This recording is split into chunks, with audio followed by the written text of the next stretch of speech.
these things are and document it and all that sort of stuff. I hope it's not real. I hope it's like... I think it's real. I hope that it's these people and they actually do real archaeology, but then on the side, this is...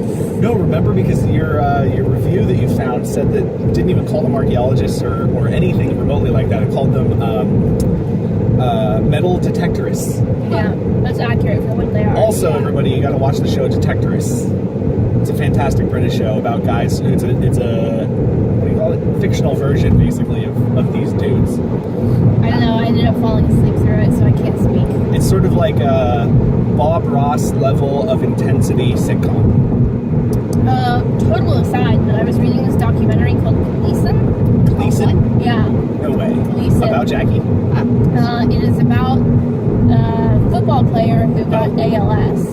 Whoa. And I guess his decline happens fairly quickly, but it does not, the person who was reviewing it was basically like, it's not inspiration porn, it's just watching this guy, and it's more humorous than you would expect it would be, and that the comedy is just really hard fought, and that everything about it is just awesome. So it's on our to-do list for watching. Oh, okay. You guys are going to have to give me a second while I look up our... I know how to get there. to the Exploratorium? Pier 15? Yeah. Yeah. Okay. It's down on the Embarcadero. Alright. So, God, what was I going to say? We're talking about the show. Archaeologists. Metal detectors. I don't remember. Documentary. I don't know. No. We are definitely taking suggestions for documentaries in the comments. So Yes. we're big on those. I'm a huge documentary kick. Fastball, Muscle Shoals, that one about Tom Petty. But you know which one Levon Helm. I want to watch that I've never watched? What's that? Another disability one is the guys who play the sports. What is that in the wheelchairs? The Murder Ball? Yeah. Yes, I haven't seen Murder Ball is a great documentary. That's what I've heard. Too. I haven't Yeah. seen the documentary, but I know of the sport, and they go hard. It's such a great idea. So, you think about, like, in sports in general, they have a certain set of rules. Mm-hmm. But then when you're dealing with people who have disabilities that impact their ability to play the game, you have to somehow, pull that into the rules of the game. Yeah. And so the way that they, you think about, like, if somebody has less of a disability, then they're going to be better at the game, etc. And so for Murder Ball, they give you points based on the severity of your paralysis or paresis, and depending on how functional you are, you can only have a certain number of points on the court at a certain time. So you can have a lot of players who have very heavy disability, or you can have a few players who have a low level of disability, and that's their way of kind of evening out the teams, which is interesting. But of course, everybody in the world has the potential to cheat, and so one of the big scandals was, I don't know if it was the American team, I'm pretty sure it was the American team, got busted for having lied about the severity of their team members' disabilities. Shame on them. Yeah. Speaking of sports and being disabled, we should watch the Paralympics when they happen after the Olympics. Yes. Definitely. Would love to do that. Anybody out there, I hope that you're all watching. I have not watched any of the Olympics. I haven't seen a single thing. Phelps was I on watched them Saturday. at the airport. I gotta tell you, this whole Rio thing, it seems like it's Bad news. bad news. There have been a lot of injuries. There was a pole vaulter who snapped his leg Was he a landing. pole vaulter, or was he I thought he was a horse, something horse? No. Maybe that was another injury. Yeah. There They was a dropped him on the way out. Cyclist. Oh my god, that's horrible. Cyclist who was in a horrible, horrible accident. Was he? She. Yeah. Those are speak.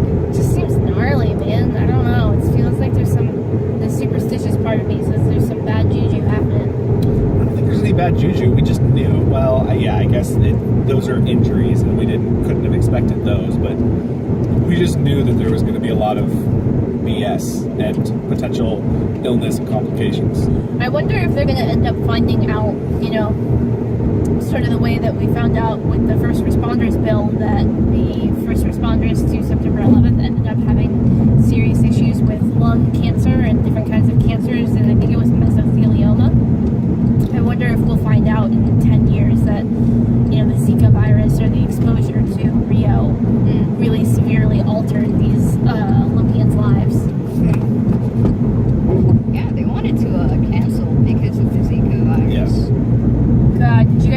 politician who says that Zika babies, there should be absolutely no way to terminate that pregnancy, and they should all be carried to term, even if they have microcephaly and they don't have brains at all. Wow. A U.S. politician? Yeah, of course. What? A dude, no doubt. A dude, I hate to go there, but Republican? Yep.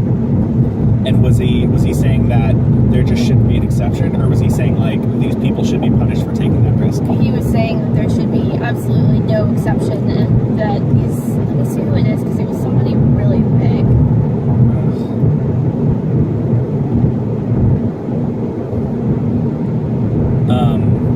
Marco Rubio. Ugh. Marco Rubio. Yeah.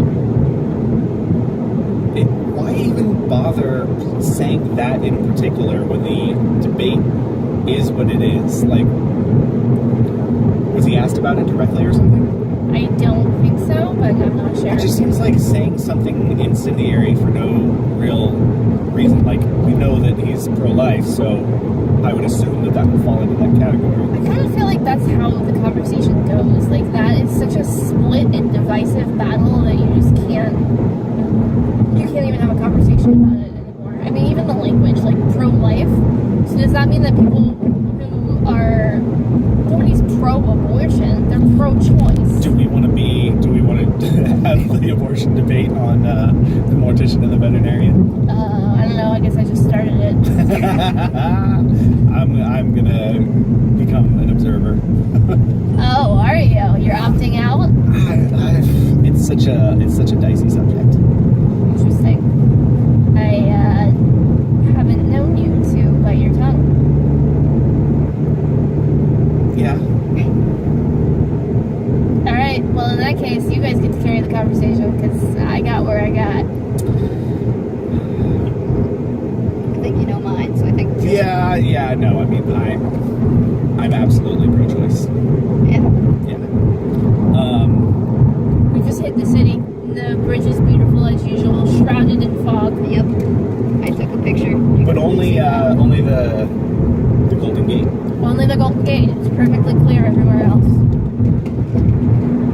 I'm sorry, I didn't mean to bring that down or anything. It's such a loaded subject, and there's so much political tumult right now. It's frustrating to talk to anybody about politics at all. We were watching this infographic the other day about how the two sides of Congress, was it? For With the infographic where it showed just the Yeah. lack of communication between the two sides. right, so it showed visually. We should just link to it, but basically, they showed visually red and blue dots. So red being Republican, blue being Democrat. The size of the dot showed how many votes that person had cast over a period of time, and then lines connecting the dots showing how many times their vote had correlated with another person. And the thickness of the line showed that it was a stronger correlation, etc. And so basically I forgot my key.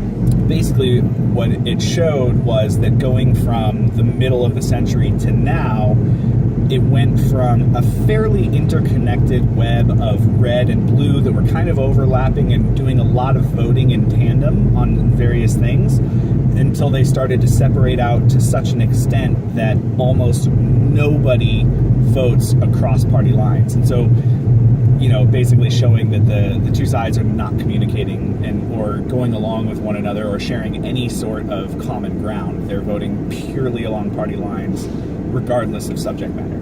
Yeah, which doesn't really seem... Go ahead. Well, it seems very accurate for our current political climate. Right. And I mean, you know, we were just watching that show, is it on the show Brain Dead? The political show. It's hilarious and about aliens, and you guys should totally check it out.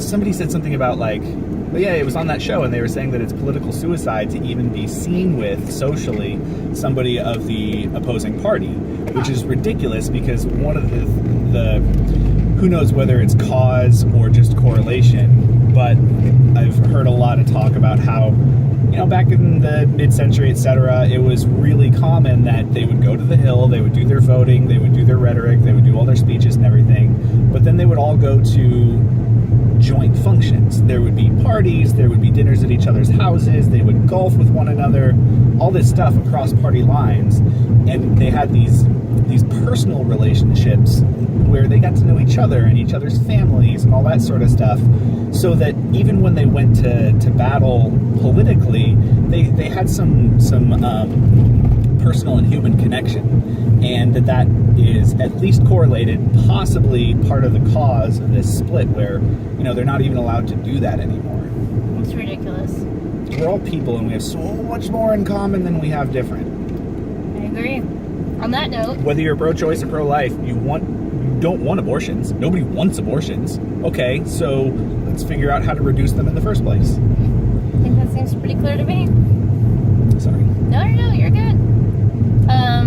45 minutes. We are at 45 minutes, which All right, is let's call it. kind of our spot that we've been calling it at. I think it's good. So, yeah, call for documentaries. Leave us some documentaries in the comments. Let us know if you've watched any of the TV shows we've been talking about. We talked about Brain Dead. We talked about Battlefield, Recovery, and The Detectorists. The Detectorists. So those are the three we want to hear about. And if you guys have suggestions or comments about things that we should check out or things we should talk about in our next episode, let us know. And it's been really great having Mink here in town so she could be our guest. And we hope that you guys have a really good day.